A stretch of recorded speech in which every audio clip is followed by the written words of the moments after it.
फरवरी 2020 के आखिर में जिस तरह से कोरोना के केसेस अचानक से बढ़ने शुरू हुए थे, इसको देखते हुए मार्च में देश के प्रधानमंत्री नरेंद्र मोदी ने लॉकडाउन की घोषणा की थी और लॉकडाउन की घोषणा के कुछ दिन बाद ही उन्होंने एक पीएम केयर फंड बनाया था, जिसका पूरा नाम था प्रधानमंत्री citizen assistance and relief in emergency situation fund, जिसको पीएम केयर फंड के नाम से हम लोग जानते हैं। और जब ये फंड बनाया गया था या जब इसकी शुरुआत हुई थी, तो तमाम जो देश के आम आदमी हो या बड़े उद्योगपति हों, जो खिलाड़ी हों, तमाम लोगों ने एक अपना सहयोग दिया था। जिस तरह से, क्योंकि सरकार फंड से जूझ रही थी और बहुत बड़े पैमाने पर जो शहरों से लोग गांव की तरफ रुख कर रहे थे, अस्पतालों में हाहाकार मचा हुआ था। बहुत उस दौर की अगर परेशानियों को अगर हम आज भी याद करें तो पूरे रोम एकदम खड़े हो जाते हैं। भाई कितनी, मतलब हम लोग तो खुद देखे थे, हमारा ऐसा कोई भी हम लोगों के बीच में ऐसा नहीं है जिसका कोई करीबी उस पूरे महामारी का शिकार ना हुआ हो। तो जब ये पीएम केयर फंड बना था, जब लोगों ने इसमें सहयोग देना शुरू किया, तो उस वक्त विपक्षी पार्टियों की तरफ से आरोप लगाया गया था, भाई जब अपने यहाँ प्रधानमंत्री राहत कोष है तो इसकी ज़रूरत क्या है। और तो ये सवाल था, लेकिन माहौल ऐसा था कि सरकार जो है फंड इसके मार्फत लेती रही। और अभी उसके बारे में भी एक खबर आई है कि अभी भी उस पीएम केयर फंड में लोग पैसे जमा कर रहे हैं, मतलब विदेशों से भी पैसा आ रहा है, यहाँ से भी पैसा आ रहा है। ये बात अलग है, उस तरह से पैसा नहीं आ रहा जिस तरह से 20 में आया था, 21 में आया, फिर 22 में आया। अब तो धीरे धीरे करके काफ़ी कम हो गया है। लेकिन सवाल ये है कि आखिर ये जो पीएम केयर फंड था, इसके बारे में ये भी था कि जब विपक्षी दलों ने इस पर सवाल उठाने शुरू किए थे कि भाई जब आपका प्रधानमंत्री राहत कोष है, इस पर क्यों फंड आप ले रहे हैं। लोकसभा में मुद्दा उठा था, लोकसभा में यहाँ तक कि लोग एक दूसरे को गधा तक बोल दिए थे। आप भास्कर की रिपोर्ट है, उसमें जिस तरह से विपक्ष इसको लेकर काफ़ी आक्रामक था, तो बीजेपी सांसदों के बीच में क्या कुछ हो रहा था, कल का छोकरा, गधा, लुटेरा जैसे शब्दों का इस्तेमाल हुआ था इसी फंड को लेकर, जब लगातार कांग्रेस काफ़ी आक्रामक थी। और उस वक्त जो वित्त राज्य मंत्री थे अनुराग ठाकुर, उन्होंने यहाँ तक कह दिया था कि अब कह दिया था कि विपक्ष अब पीएम केयर फंड के पीछे पड़े हैं।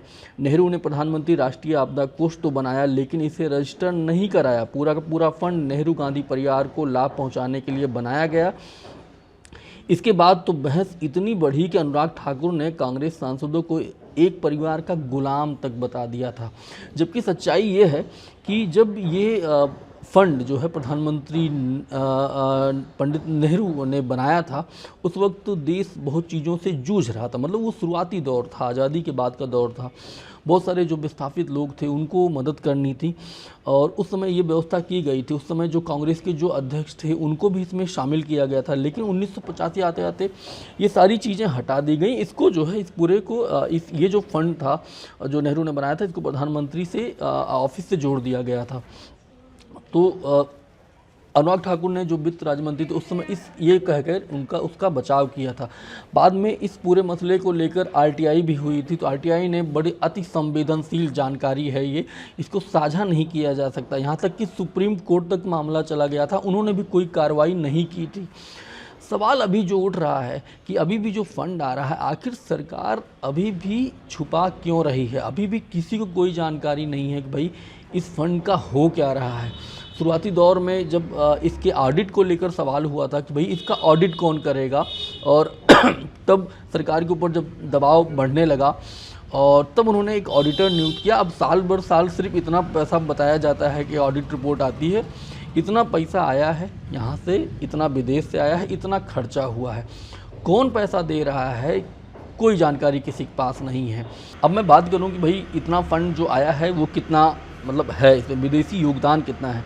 साल 2020-21 में 7,184 करोड़ रुपया आया है, जिसमें से 495 करोड़ विदेश से आया है। 2021-2022 में 1,938 करोड़ रुपया आया है, जिसमें 40 करोड़ रुपया विदेश से आया है। 2022-23 में 912 करोड़ रुपए आया है, जिसमें से 2,57 करोड़ रुपए जो है विदेश से आया है। तो बहुत सारे लोग ये सवाल उठा रहे हैं, भाई ये जो अभी पैसा आ रहा है, ये पैसा जा कहाँ रहा है, किस मद में, या कौन सा सरकार ऐसा काम कर रही है जहाँ पर खर्चा हो रहा है, क्योंकि आरटीआई के तहत ये जानकारी नहीं दी जा रही आखिर कौन इसमें पैसा दे रहा है, ये पैसा कहाँ खर्च हुआ। सिर्फ एक ऑडिट रिपोर्ट सबमिट हो जाती है और तमाम मीडिया चैनल उसको चलाना शुरू कर देते हैं। और इस बीच में एक बात ये भी है कि प्रधानमंत्री राहत कोष का उसका ऑडिट रिपोर्ट कभी नहीं आ पाता, उसको कोई छाप ही नहीं रहा है भाई उसमें कितना पैसा आया है। अभी हमने वायनाड में देखा था जिस तरह से वहाँ पर एक प्राकृतिक आपदा आई हुई थी, प्रधानमंत्री नरेंद्र मोदी खुद वहाँ पर गए थे, तो क्या वहाँ पर पैसा कोई खर्चा हुआ है, या देश भर में जितना भी जो इस तरह प्राकृतिक आपदा जो आती है, क्या इसके तहत पैसा जा रहा है, या प्रधानमंत्री राहत को जो पहले बना हुआ था उसके मद का पैसा जा रहा है। कुछ लोग ये भी सवाल उठा रहे हैं, आखिर जो बड़ी बड़ी जो कंपनियां हैं, चाहे वो छोटी हों बड़ी हों, उनका एक CSR अमाउंट फिक्स है जो कंपनीज एक्ट के तहत होता है, कितना आपको जो है योगदान देना होगा सामाजिक कार्य क्षेत्रों में। क्या वो पैसा जो है जो बड़ी कंपनियां जो है अपना काम निकलवाने के लिए प्रधानमंत्री PM केयर फंड को दे रही हैं? तो इस पर भी लोग सवाल उठा रहे हैं, आखिर अगर ये जानकारी नहीं साझा होगी कि भाई ये पैसा कौन दे रहा है, तो कैसे लोगों को पता चलेगा कि मतलब हो क्या रहा है इन पैसों का, मतलब इन पैसों का किस मद में किस चीज़ को लेकर खर्चा किया जा रहा है। इस वीडियो में ही इतना ही, आप देखते रहिए अनादि डिजिटल। मेरा नाम शैलेंद्र, बहुत बहुत शुक्रिया, धन्यवाद।